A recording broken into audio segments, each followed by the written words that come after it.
네, 묵상의 첫 단계는 관찰입니다. 관찰의 목표는 그 묵상하려고 하는 본문을 눈을 딱 감고도 어떻게 흘러간다 라는 것들을 써머리할 수 있을 정도가 돼야 돼요. 해석은 그 전체 단락을 한마디로 뭐라고 말할 수 있는지 주제와 같아요. 예를 들면 그렇죠. 오랫도록 교제한 이성이 있었어요. 주제는 결혼하자. 그게 주제예요. 그 말을 하기 위해서 편지를 썼는데 여러 가지 예를 들 수 있죠. 우리가 언제 만나서 그동안 이렇게 참 오래 사귀었다. 긴 시간을 결혼해야 될 때가 되었다는 걸 말하고 싶은 그런 의도로 그 말을 할 수도 있어요.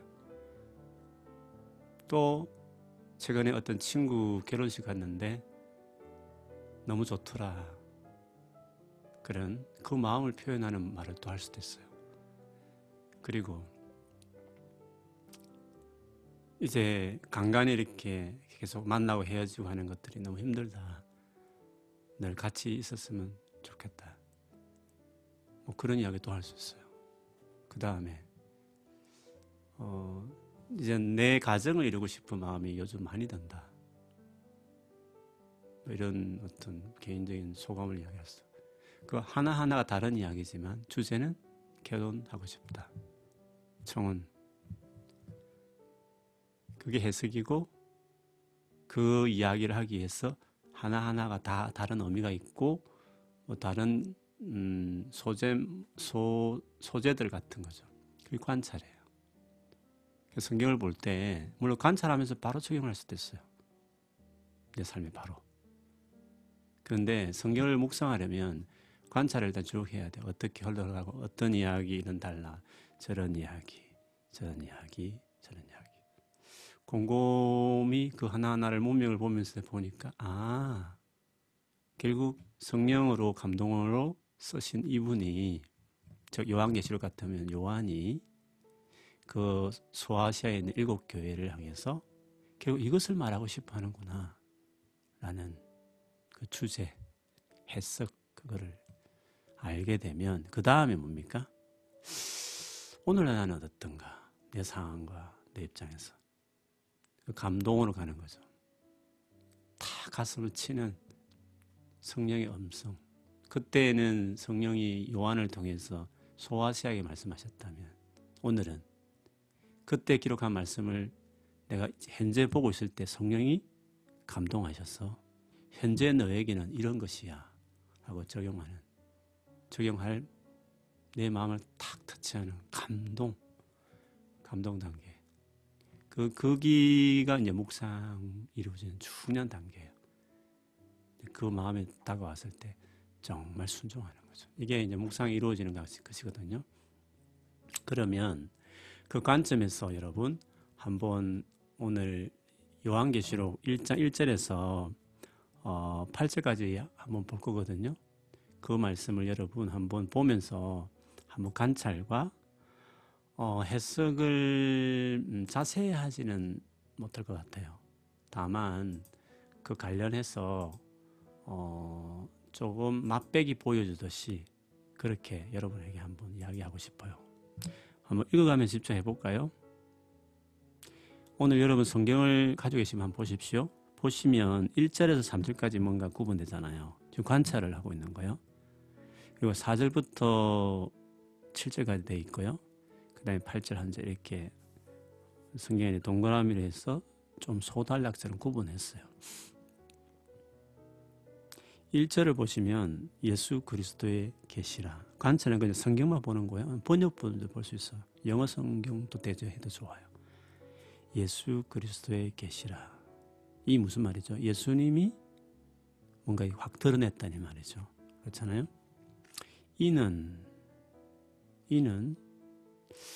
이는이 뭐죠? 영어로 보면 which, 앞에 꾸미는 관계대명사니까, 즉 예수님이 이 계시라는 이것은 그런 뜻이죠. 설명하는 거죠. 이 계시, 이 예수 그리스도 계시라는 이것이 어떻게 됐냐면 하나님이 그에게 주사, 예수님이 계시하셨지만 하나님이 먼저 주셨구나는 거죠.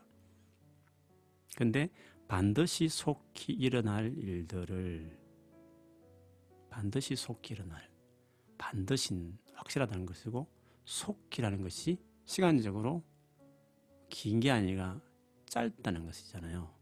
그래서 제가 요한계시록 서론 이야기 했지만, 예수님 재림 일어날 때, 그때만 있는 것이 다 기록되는 것이 아니라, 이 당시에, 이 요한계시를 써야될 그 당시와 그렇게 멀지 않는, 그러니까 이 서신을 받았던 사람들에게 그게 위로가 되지. 지금 2020년대에 일어날 일이면 2장 3장만 주지 그 다음 뒤에 장은 필요 없잖아요. 탁 떼가지고 따로 보관했다가 지금 우리에게 주는 말씀 것밖에 안 되는 거잖아요. 오늘 본문만 봐도 속히 일어날 일들이라는 거죠. 그 종들에게 보이시려고. 그 종들이 누굽니까? 지금입니까? 그 당시의 종들이라는 거죠. 그 당시의 사람들에게 속히 일어날 일들을 보이시려고 그의 천사를 그 종 요한에게 보내어 알게 하신 것이라. 근데 여러분 이걸 보면 관찰할 때 질문이 나와야 되거든요. 그 질문을 가지고 풀어가기 위해서 주석을 봐요. 그러다 보면 그걸 계속 다 관찰을 그렇게 하고 하다 보면 주석을 보는 작업은 해석을 위해 필요한 해석 과정 안에 있는 일부예요.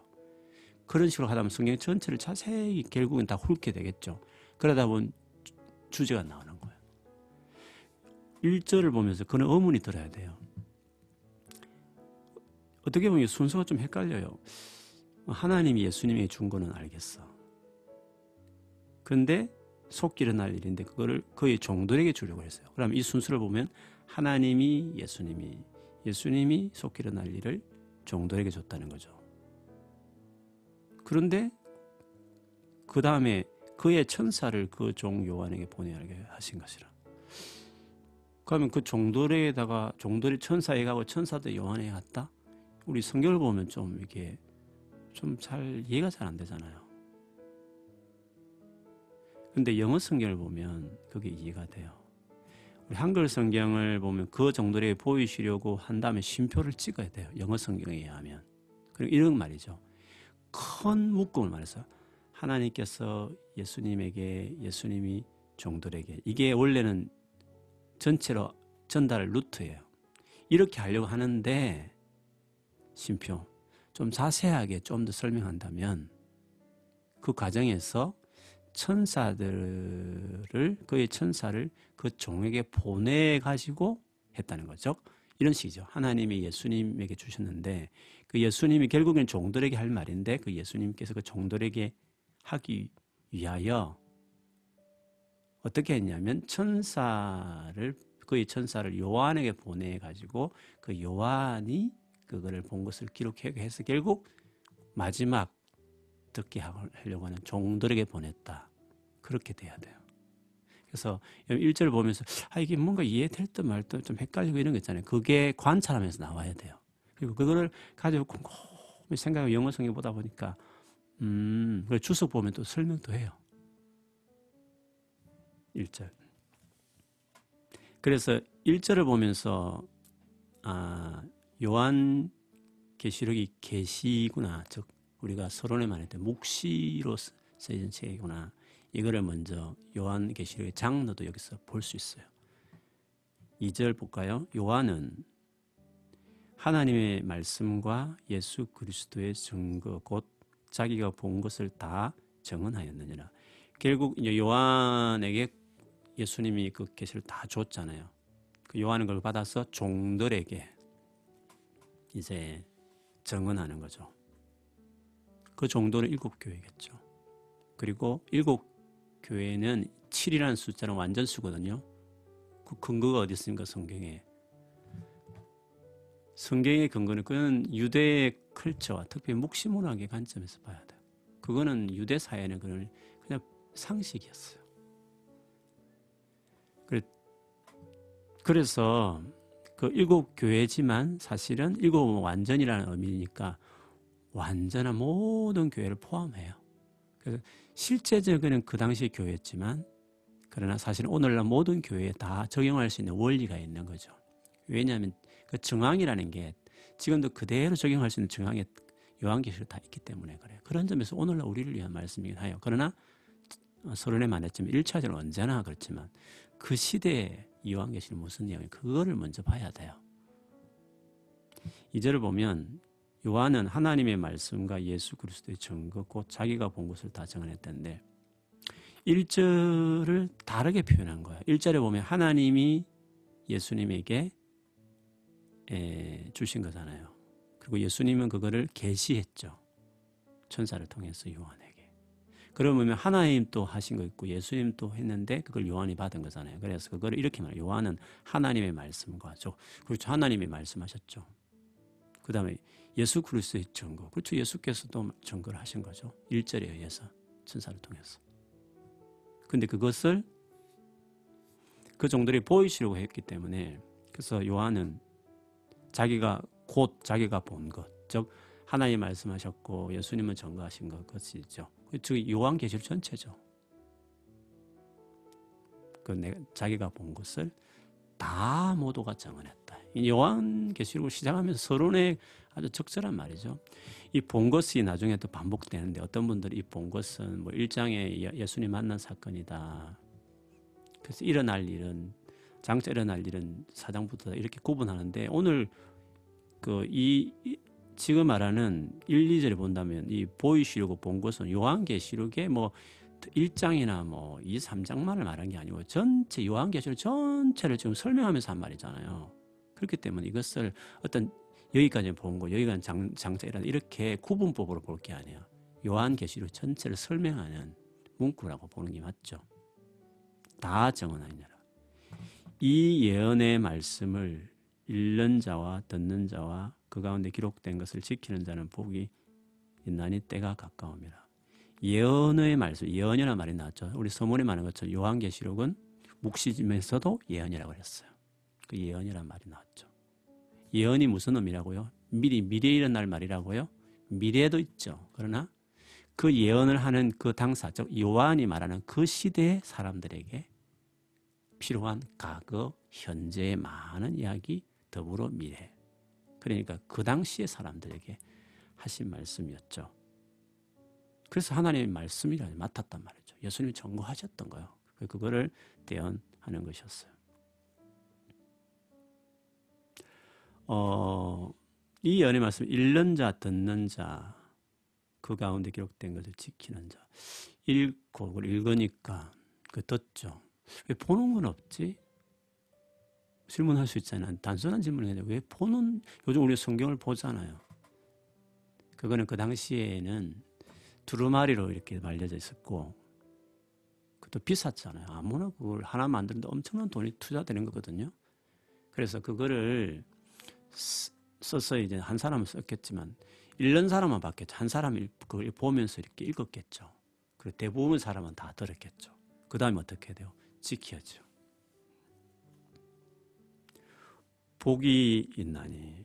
복이 있다. 요한계시록 좀 읽어보시면 알겠지만 복이란 말이 요한계시록에 나와요. 많이 여러 군데.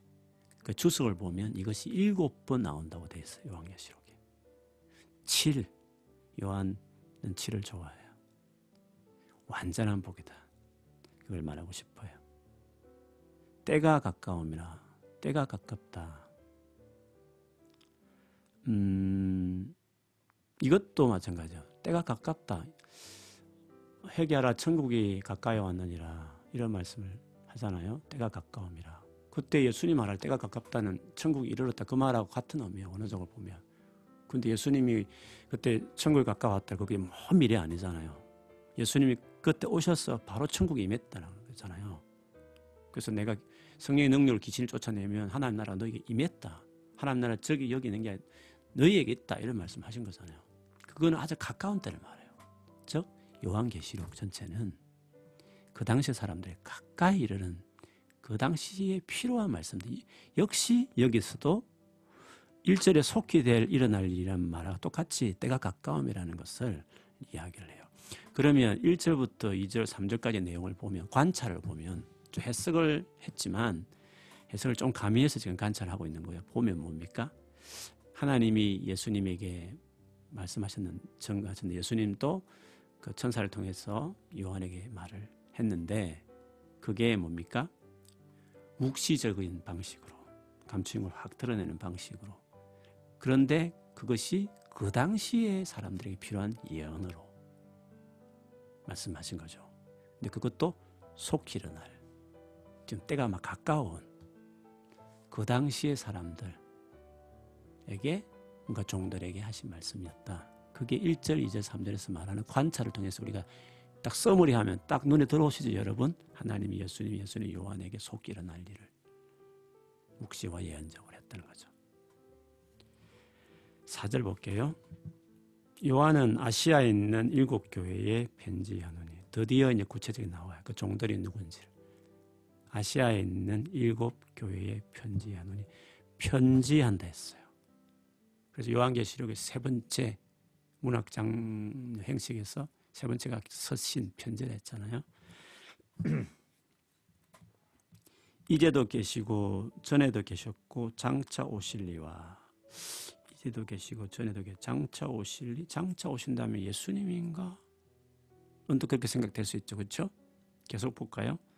그의 보좌 앞에, 그는 바로 앞에 가리키니까 예수님이면 예수님이 보좌인데 그건 좀 어색하고, 그 보좌 계속 읽어볼게요. 그의 보좌 앞에는 7영과, 또 7 또 나왔잖아요. 완전수니까 7영과 7영. 좀 처음 성경을 잘 모르는 분 좀 오해할 수 있는데, 근데 보면 성령 같다는 거죠. 그렇죠? 4세 성령이에요. 그다음 또가 나오잖아요. 충성된 정인으로 죽은 자들 가운데서 먼저 나시고, 죽은 자들 가운데서 먼저 나셨다. 죽은 자를 먼저 나셨다. 나셨다. 죽은 자 가운데 먼저 부활했다 이렇게 했는데 먼저 나셨다. 이 표현도 조금 낯설죠. 이게 관찰하면서 퀘스천이 나와야 되는 거예요. 땅의 임금들의 머리가 되신 예수 그리스도로 말미암아. 예수 그리스도 나왔으니까, 자 그러면 이제도 계시고 전에도 계시고 장차 오실 이는 예수님보다는 성부 아버지를 말하겠구나, 그렇게 생각되겠죠. 그 다음에 성령, 그 다음에 좀 길지만 예수님, 이렇게 삼위일체가 나오죠. 그러면 왜 하나님 아버지를 말할 때에 장차 오실리 이렇게 했을까? 이게 제일 큰 질문 중에 하나여야 돼요. 관찰할 때. 예수님이 장차 오실리인데 왜 하나님께 장차 오실리라고 했을까? 근데 이게 하나님이라는 거죠. 8절에 보시면 좀 확 넘어버렸지만, 주 하나님이 성부를 말해요. 나는 알파와 오메가라. 이제도 있고 전에도 있었고 장차 올 자요 전능한 자라. 아버지인데 장차 오실 분이라고 말을 하잖아요. 그렇죠? 근데 요한계시록 보면 하나님이 보좌를 이렇게 하셔서 뒤에 보면 그 백성과 같이 해요. 하나님 오시는 거 맞아요. 근데 예수님이 재림할 때 삼위 하나님이 다 오시죠. 그래서 성부도 오신다는 말이 맞아요. 근데 이것도 퀘스천이라고 이제 주석을 보기 시작하면, 주석은 그렇게 돼 있어요. 모세가 시내산에죠. 가시떨기에서 하나님을 만나잖아요. 그때 하나님이 자기를 소개할 때 뭐라 해요? 나는 스스로 있는 자다, 이 말이에요. 스스로 있다 이 말이 뭐죠? 원래부터 있었다는 거죠. 계속 스스로 자존했다는 거죠. 그 의미를 시간적으로 풀어내면 랍비들이 사실 그걸 그렇게 해석을 달았어요. 전에도 있었고 이제도 있고 앞으로도 영원히 계신 분이다, 이런 말을 했어요. 그래서 과거, 현재, 미래, 영원 전부터 영원까지 계신 분이라는 것을 간단하게 말하면 스스로 있는 분이다, 이렇게 말할 수 있어요. 그거는 성부에 대한 적절한 말이에요. 우리에게는 좀 다시 오실 일이라니까 예수님은 생각할지 모르지만 원래 성부에게도 적용될 수 있는 말이에요. 이 부분이 이제 조금 나중에 반복되기도 해요. 그래서 여러분이 그거를 이제 보시면 될 것 같고요. 그 다음에 7영 이 부분도 성령을 왜 이렇게 표현했을까? 이것도 퀘스천 할 수 있죠. 그게 관찰하면서 나와야 돼요. 그러면서 해석을 가야 되는 거죠. 그 다음에 예수님에 대한 설명을 좀 길게 했는데 충성된 정인으로 죽은 자들 가운데서 먼저 나시고 충성된 정인. 정인이란 말이 원어에 보면 순교자 그런 뜻이거든요. 예수님을 순교하는 정도 자기 생명 걸고 뭔가 증거했다는 거죠. 그래서 죽음이란 말을 그대로 이어져 나오는 게 자연스럽죠. 죽었다는 거죠. 그러나 먼저 나셨다. 여러분 이 예수님에 대한 설명이 이 지금 예수 믿는 것 때문에 어려움을 당하고 심지어 본격적이지 않지만 순교자가 나오고 박해받는 상황에 있는 사람들에게 성도들이 이 글을 딱 읽을 때 어떤 느낌이었을까요? 맞아, 우리 예수님, 우리가 따르는 경배하는 예수님도 그렇게 증거하다가 돌아가셨지. 자기들을 예수님을 뒤를 따라가야 되겠구나 이런 마음이 들지 않겠어요? 땅의 임금들의 머리가 되신 땅의 임금들, 왜 땅의 임금들이란 말, 그리고 땅의 임금들의 머리라는 건 그들을 탁 다스리는 그 전체 통치하는 분이 예수님이란 말이잖아요. 땅의 임금들이 뭘까? 왜 각가지 땅의 임금들의 말이 나올까? 이거는 그 당시에 세상의 적대적인 지도자들이에요. 교회를 박해하는 로마 황제 밑에 있는 소아시아의 분봉왕 같은 로마 황제의 충성을 맹세하는 잘 보이려고 했던 그 소아시아 교회들을 관할하던 그 당시의 분봉왕들이에요. 그 나중에 요한계시록 뒤에 가보면 그 바벨론이 멸망할 때 막 땅의 임금들 상인도 울고 임금들도 울잖아요. 왜? 다 거기 빌붙었거든요. 그 밑에서 황제의 녹을 받고 했단 말이죠. 망하니까 같이 슬퍼하는 거죠. 근데 여기서 서문부터 인사부터 그들이 크게 보이지만 모르지만 사실은 우리가 믿는 예수께서 그들의 머리다. 그거를 이렇게 설명하시는 겁니다.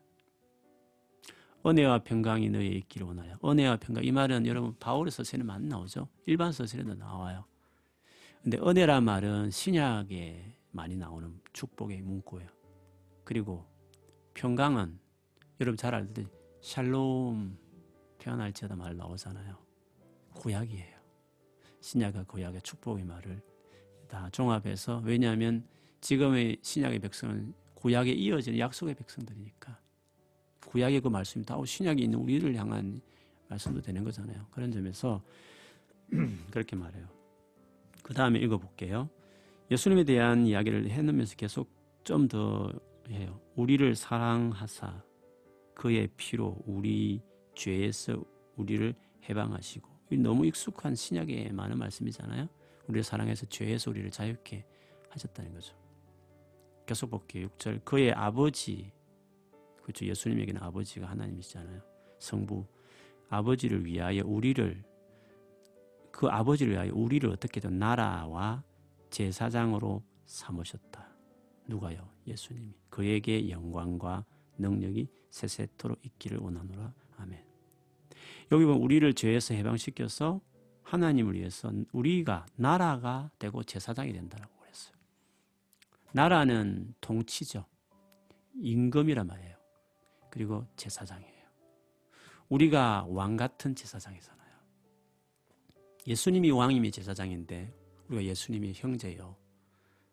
또 우리가 예수님의 몸으로서 우리 똑같은 그 통치에 참여하는 거예요. 이거는 언제라고요? 재림 때라고요? 아니에요. 신약 시대에 베드로 전서에도 나오고 바울의 서신에도 다 이야기해요. 왕 같은 제사장, 임금과 제사장이라는 것은 신약의 성도들에게 다 적용되는 말이에요. 그렇게 삼으셔 주신 거죠. 예수님의 십자가 죽음이. 그런데요. 이 나라와 제사장으로 삼았다 이 말이 사실은 신약에 나오기 전에 그 출애굽기 19장 6절에 나와요. 즉 첫 번째 출애굽.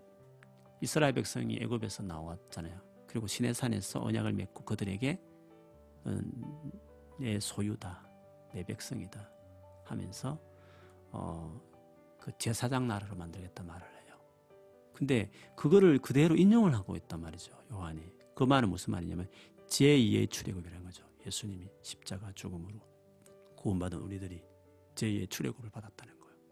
그 당시 모세라면 지금은 예수님이죠. 그리고 그 당시 이스라엘 백성이면 오늘날 우리에게는 지금 교회라는 것이죠. 그래서 제2의 출애굽을 이렇게 이야기해요. 그 다음에 7절에 볼지어다 구름을 타고 오시리라. 각 사람의 눈이 그를 보겠고 그를 찌른 자들도 볼 것이요 땅에 있는 모든 족속이 그로 말미암아 애곡하리니 그러하리라. 아멘. 구름을 타고 오시리라. 재림을 말하는가?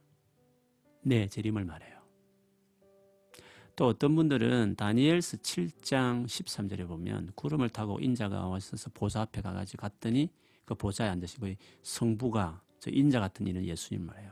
갔더니 모든 나라와 권세와 그걸 다 주셨다 그래요.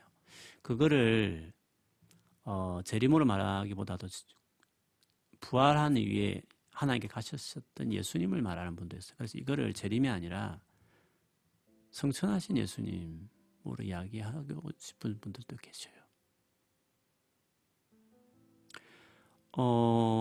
근데 재림이 맞아요. 그럼 다 오시는 부분이니까. 근데 이 말씀이요, 찌른 자들을 본다 하잖아요.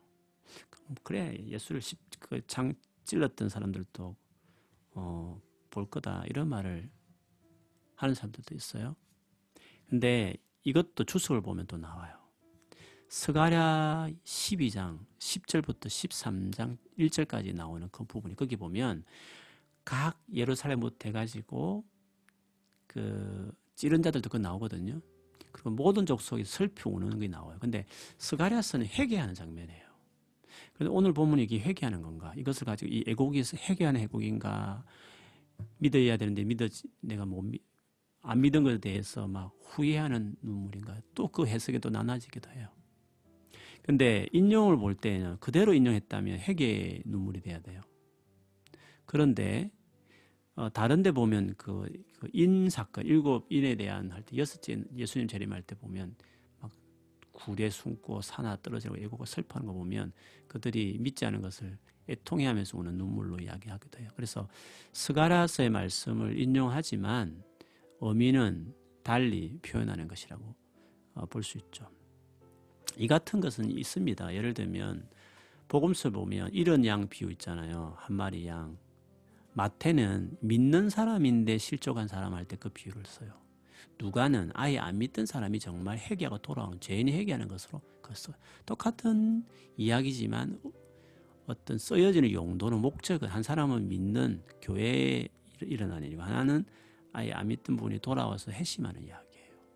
그래서 스가랴서 말씀 인용하지만 의미는 다를 수 있다는 거죠. 그래서 언제나 성경을 볼 때 단어 이게 어떤 이단들처럼 여기 있는 말이 여기 똑같은 의미라고 생각할지 모르지만 그렇지 않을 수도 있는 거예요. 그래서 1차적으로는 우리가 성경을 서로 대조하고 또 연결한 걸 보는 것도 맞지만 근데 의미는 꼭 거기 있는 내용이 여기 그대로 안 올 수도 있다는 거. 그럼 어떻게 구분해야 되죠? 연결도 보지만 요한계시록 이 책 자체에서 봐야 돼요. 책 자체에서. 그게 마태복음하고 누가가 아까 이런 양의 의미가 다르잖아요. 그거는 그러면 누가에서는 불신자가 돌아오는 것이니까 마태도 그렇게 해석해야지 이렇게 할 수 없잖아요. 왜? 마태복음에는 그것이 교회에 대한 말씀에 대한 교훈을 모아놓은 그 안에 그게 들어가 있거든요. 그렇기 때문에 우리가 이제 성경을 볼 때 언제나 해석이 그렇게 이렇게 원리가 있는 거죠. 애곡하리니.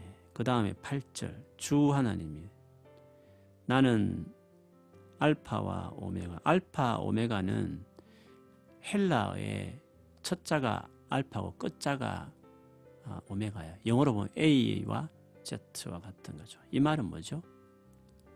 처음과 마지막이라는 것이죠. 그렇죠? 처음, 끝, 시작과 끝이라는 거죠.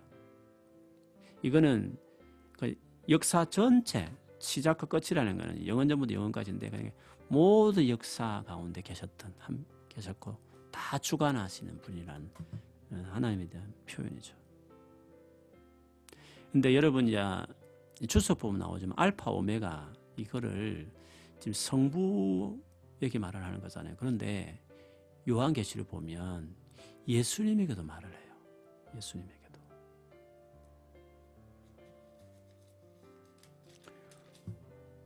예수님에게 대한 이거는 나중에 볼 말이지만 예수님이 그 뒤에 보면 사도 요한이 예수님 만나거든요. 그때 만났을 때 예수님이 17절에 보면 나는 처음이요 마지막이니라고 17절 뒤에 말을 해요.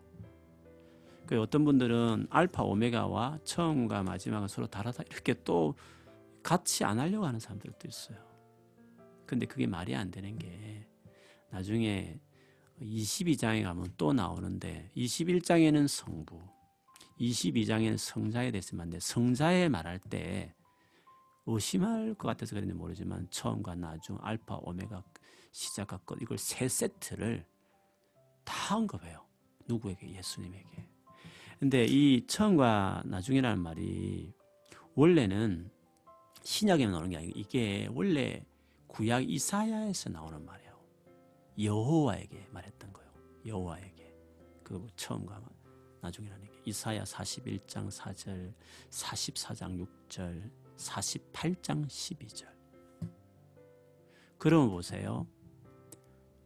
구약의 여호와에게 말했던 건데 신약의 예수님이 말을 해요. 그래 여호와 정인들이 여호와 믿는데 여호와 정인 말하는데 그 여호와가 누구냐 하면 예수님이라는 거예요. 그래서 예수님이 여호와다. 즉 하나님이라는 걸 믿지 않으면 구원을 못 받는 거죠. 그래서 이제 이단이 되는 거죠. 여호와 정의는 예수님을 그냥 가브리엘 천사로 보는 거니까. 만든 피조물을 신하지 않는다고 말하니까. 그래서 오늘 요한계시록 지금 보세요. 관찰했는데 앞에 누가 어떻게 이렇게 보냈고 그 다음에 이제 좀 개략적으로 본다면 삼일체를 쭉 언급하면서 그 복을 비는 장면이 나와요. 그리고 이제 예수님 재림할 것에 대한 이야기하면서 하나님이 처음과 끝이다 이런 어떤 하나님, 예수님 이런 강조하죠. 왜냐하면 그 당시에 로마 황제가 내가 하나님이다, 내가 주다, 하나님은 성부, 주다 예수 이렇게 그 두 개를 말했는데 오늘 요한계시를 시작하자마자 진짜 하나님과 진짜 주는 누군지 성부와 성자를 이야기를 하면서 그분이 온 땅을 다스리는 처음과 마지막이다. 전능한 분이다. 그리고 예수님 모든 임금들의 머리다. 이런 걸 등등 통해서 딱 시작부터 그 당시 교회의 성도들이 얼마나 큰 격려가 되고 소망이 되었을지를 보게 하는 거죠. 자, 이게 지금 관찰과 해석을 좀 제가 많이 했습니다. 그래서 이번 주 금요일 할 때 해석 부분을 조금 더 다루긴 할 텐데요. 아마 많은 부분을 했습니다. 이렇게 하면 묵상이 깊어지겠죠, 여러분? 생각이 막 떠오르잖아요. 그리고 내 삶에 적용할 것 같이 할 수 있을 것 같이 막 보여지고 느껴지는 어떤 내용들이 있으시잖아요. 그래야 성경이 은혜가 돼요. 그리고 내 삶에 적용할 것들이 막 나오는 그냥 쭉 읽다가 마음에 다가오는 구절이나 뭐 단어 이런 것만 은혜 받고 좀 모르겠고 막연하면 뭐 성경 재미없고 이러면 안 되죠. 그래서 묵상은 여러분 정말 성경을 알아가는 거 헌신하셔야 돼요. 성경도 많이 읽지만 또 좋은 서적들이 많아요. 그동안 믿음의 많은 사람들이 2000년 역사에 얼마나 신실한 사람이 많았겠어요. 이 성경을 연구하기 노력하는 분 많고 그분들의 좋은 노력들을 우리가 전수받아야죠. 그걸 활용해야죠. 툭 덮어놓고 신약 필요 없어. 책 필요 없어. 내가 성경 보면서 백독할 거야. 그건 교만한 거예요. 그래서 평생을 성경을 보겠다는 사람은 성경도 있지만 이 관련된 좋은 책들이 많아요. 신앙의 선배들이 있다는 걸 우리에게. 기도 많이 하는 선배. 공부만 많이 하는 사람 말고 정말 기도 많이 하고 또 정말 문을 연구하고 고고하고 연구한 분들 얼마나 많이 있겠어요. 그분들이 주신 그 수고 땀 흘려서 평생을 투자해서 발견한 그 귀한 것들을 왜 우리가 무시해요. 신약 필요 없어. 성경만 열심히 읽어. 이렇게 말하는 것이 그게 좋은 말 같이 보이잖아요. 그 신약은 뭐 잘못됐고 뭐 어쩌고 저쩌고 하면서 그렇게 말을 하잖아요. 그거는 몰라서 하는 소리예요. 저는 개인적으로 묵상하면서 많이 은혜를 받았지만 대학 시절도 많이 했지만 신학 공부하면서 성경을 보는 게 확 뭐 하나의 큰 단계로 올라가듯이 큰 전환이 있었거든요. 그래서 저는 신학이 뭐 목회자만 하는 게 아니라 성도들이 성경을 볼 때 성경을 제대로 보기 위해서 필요한 하나의 툴이에요. 초믿음의 사람들 남겨준 우리에게 유적지와 같은 유산과 같아요. 그래서 여러분 성경을 정말 묵상하고 싶은 사람은 성경책 외에도 좋은 주석들 제가 하면서 계속 소개도 하겠는데 한국에 너무 많이 나와 있어요. 그 일반 성도를 위해서 나온 주석들이에요. 그래서 여러분 그걸 소장을 해요. 돈을 투자해요. 식사 한 번만 아끼면 좋은 주석도 살 수 있어요. 사셔서 한번 해보세요. 그러면 정말 성경이 꿀과 송이로 달고 귀하고 내 삶에 정말 지금 하시는 말씀으로 그게 부딪혀 온 게 있을 거예요. 그리고 성령이 살아계셔서 여러분에게 그런 은혜를 베풀어 주셔요. 그래서 여러분 이렇게 오늘 했는데 한번 이걸 잘 참조하셨어요. 이번 금요일 날 한번 직접 하나님 여러분이 말씀하시는 것을 한번 경험하는 시간을 한번 가지십시다. 금요일 날 뵐게요. 감사합니다.